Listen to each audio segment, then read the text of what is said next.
Hello everyone. Today's video with the Dart, I'm going to be dropping the gas tank. I've already got a new one that I got from Rock Auto, and I'm hoping the sending unit is going to be okay. Going to be pulling that out today, and hopefully it's good. Hopefully I don't have to source a good OEM one. I really don't want an aftermarket one in this car because from what I've heard, they are not reliable as far as the correct gas readings.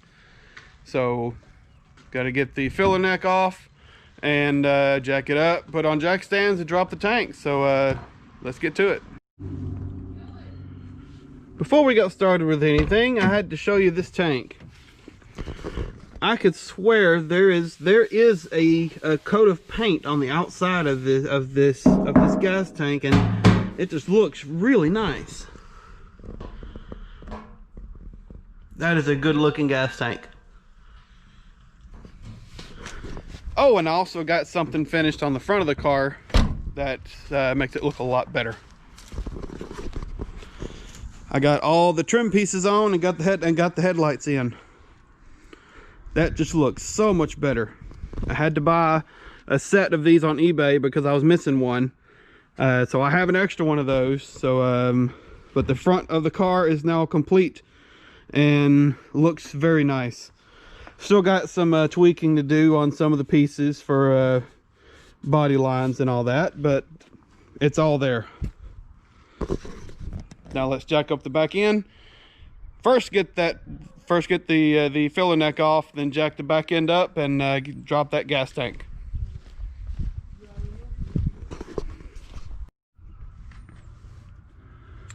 All right, here we go. I'm going to be using my new Milwaukee 12-volt screwdriver, and I'm going to see how far this thing can take us.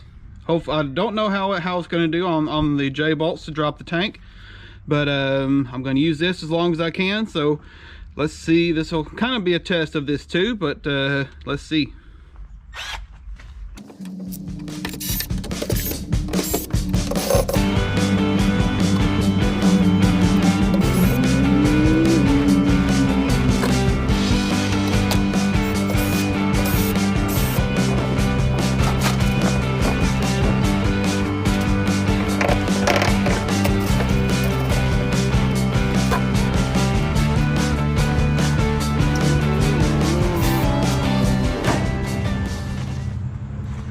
I do have a new one of these and a new tank seal coming, so I will not be using these again.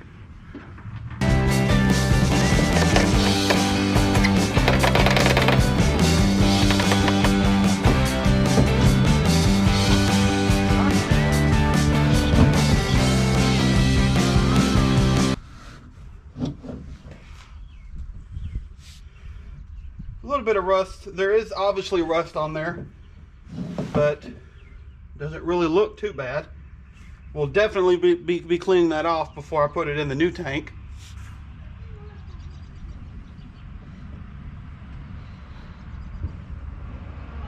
I don't really smell rancid gas, but that's out. Just gonna let that rest right there. Now let's jack it up and get that tank down. Well, I wanted to use that little Milwaukee, but I couldn't find my adapter, so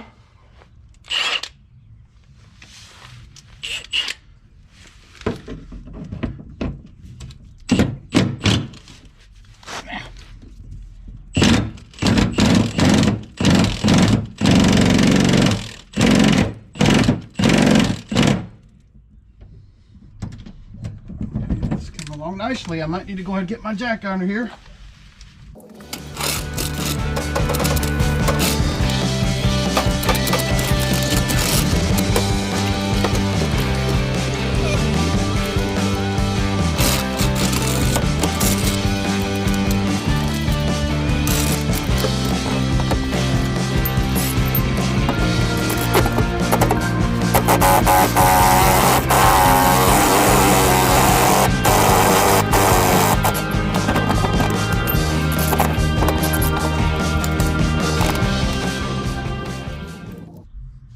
couple days ago, I did hit these with some PB Blaster too, so that helped a little bit.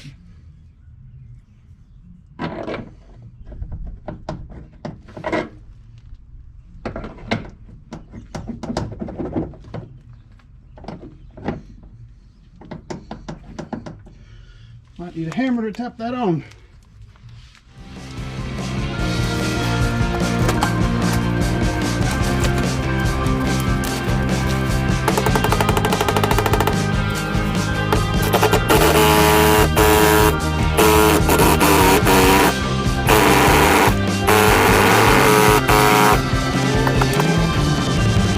That little Milwaukee would not have been able to do it.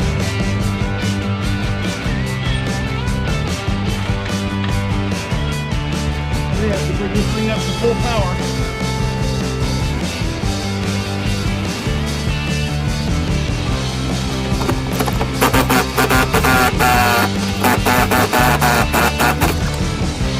Not quite, but it's off.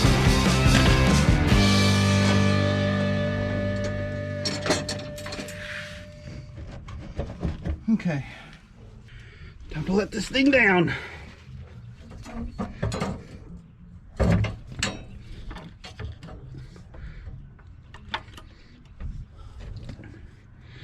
And I did already cut the vent line and the fuel outlet going to the car.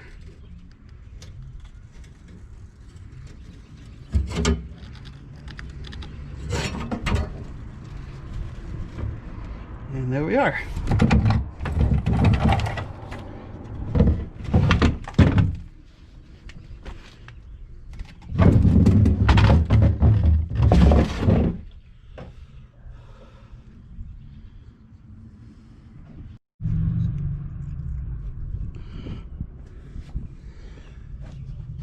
All right, gas tank is on the back of my truck, and I'm gonna see if I can get this locking ring off. When I was moving it up here, the gas tank actually still has some liquid gas in there. I thought everything in there was tar. So let me see if I can get this locking ring off, and hopefully that's a very good sign.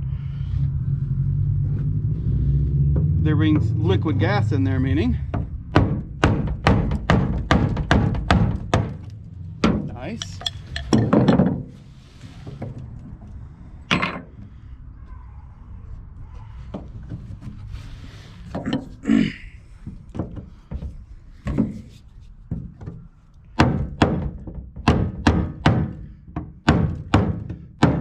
Just trying to see if I can pop it loose without prying on it.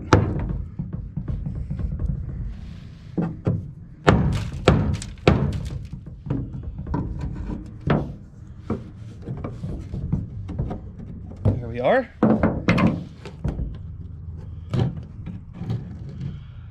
Let's see, this is gonna be crusty, I know that.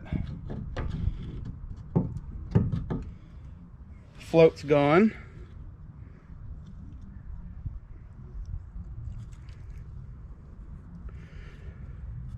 All right, let me get this off of here. The old seal.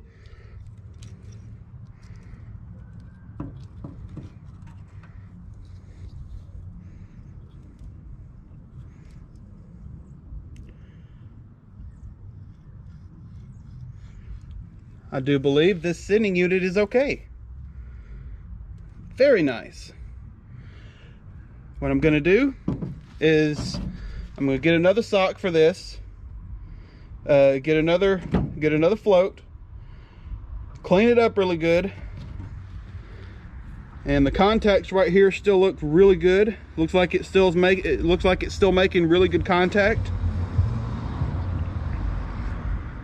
And this is definitely factory, because nobody in their right mind would put these clamps back on a car. So this is definitely factory. This is the first time this tank has ever been off of this car. So got a lot of cleaning. Probably gonna actually soak this in vinegar. I was able to clean another sending unit very, very well using vinegar, and it cleaned it up extremely well. So I'm gonna do the same thing to this one. Gonna soak it in vinegar, get it really clean, get a new float on there, and then I got a good sending unit. So I have, like I said, I have the new filler neck seal. I have a new filler neck seal and trunk floor seal coming. I did not consider the pad, so I'm gonna look up and see how much these pads are, so it can be protected and not vibrate and all that. And might even see if I can get this off.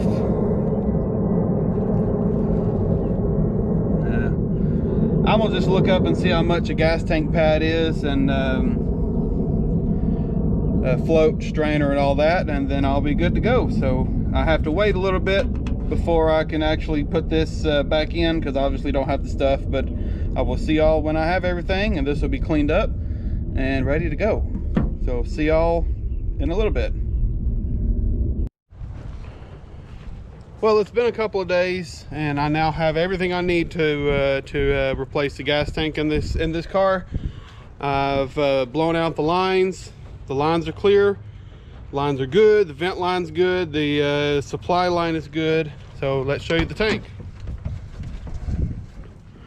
Here is the new tank from Rock Auto, and this is actually painted. This is actually a lot better than what I was thinking.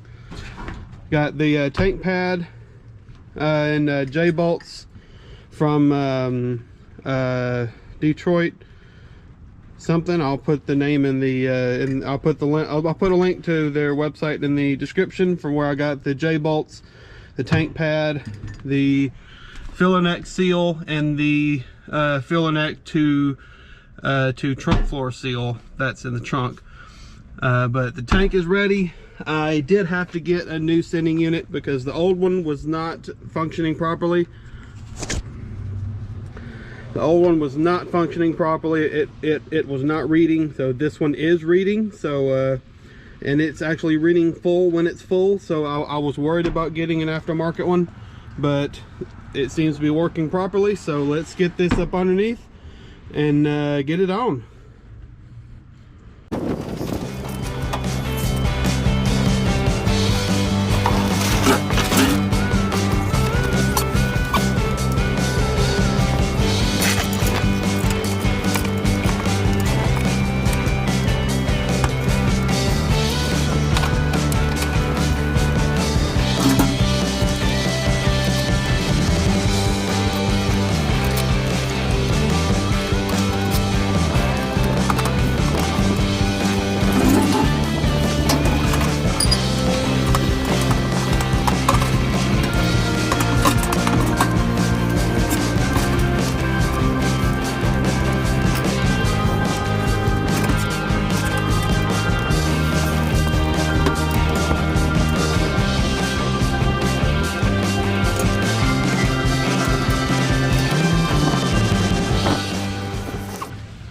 Okay, now tank's up.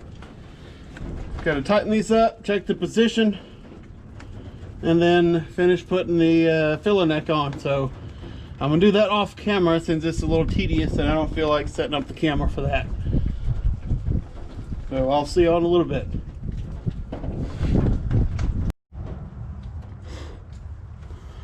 All right, I've got the new trunk floor to filler neck seal on. I just used some WD-40 to help me push it up on there, and I've also got some WD-40 on the filler neck seal on the tank, once again just to help me push it on there. And I got some of the rust scale. Wasn't very hard to get off on the filler neck. So let's get this pushed in.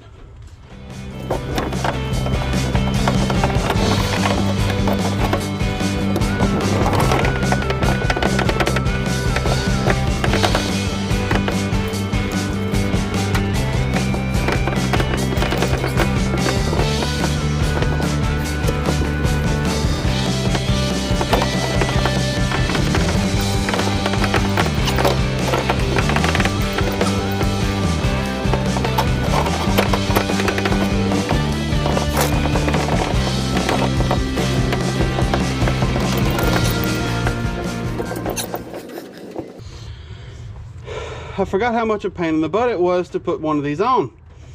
Let me get this on and I'll be back. Well, it is back together. It took me a little bit to get that back in. I tried some more WD-40, it did not work, but one thing that did work, that basically pushed right in, is some axle grease, axle gear oil. So I put a little bit of gear oil on there, banged it with a 4x4 right here, just kind of use it to tap on the end, and it slid right in. And got that seal on, which took a little bit, but it's on. Everything's back together.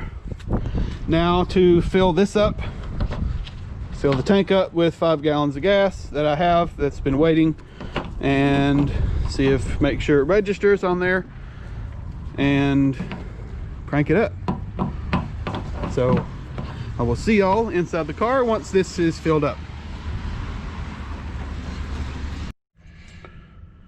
All right, here we are in the car, and if I haven't showed you, I did get a couple of very awesome vintage Dodge Dart keychains.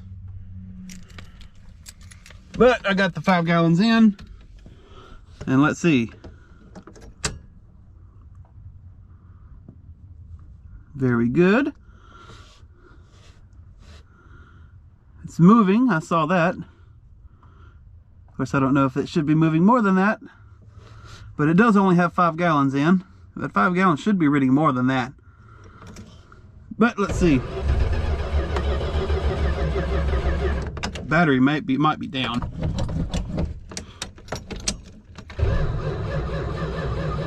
Battery's too far down to do anything right now, and I'm not going to be doing anything with it right now.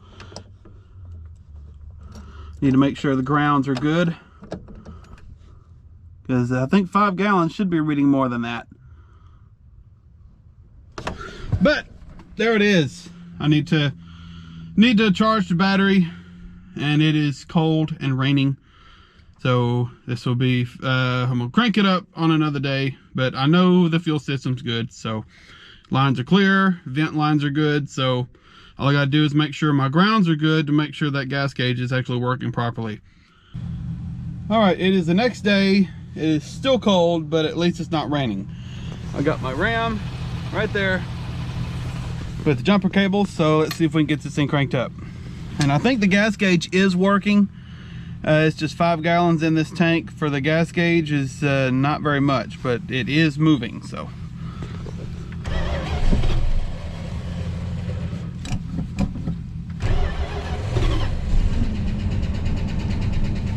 And there we go. Gonna leave it running for a little bit to make sure.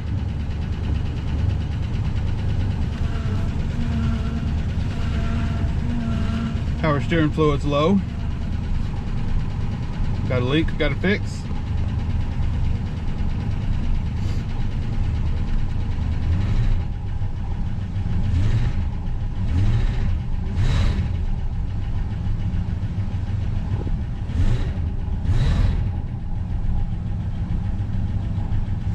I think that's it. Definitely got to put some more gas in the tank. Probably just going to go fill up my 5 gallon can and take it to the gas station to fill it up again. So there'll be 10 gallons in here. We need to see what the reading is after that. But because I know this sending unit's reading. If 5 gallons should read more, I don't know why it's not reading, because it is the sending unit does work.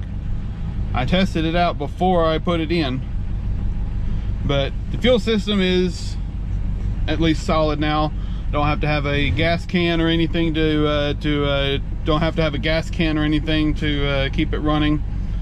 So big improvement. Still got a lot of stuff to do before it can really take it on the road, like brakes and stop that power steering leak. But there it is. If you liked the video, like, comment, and subscribe, and I'll see you in the next one. I just have to say something about how fast this thing cranks up. No foot on the gas, No nothing, no pumping or anything. Even after the first crank up, after the first few times, obviously. But once this thing cranks up like that. This is gonna be nice.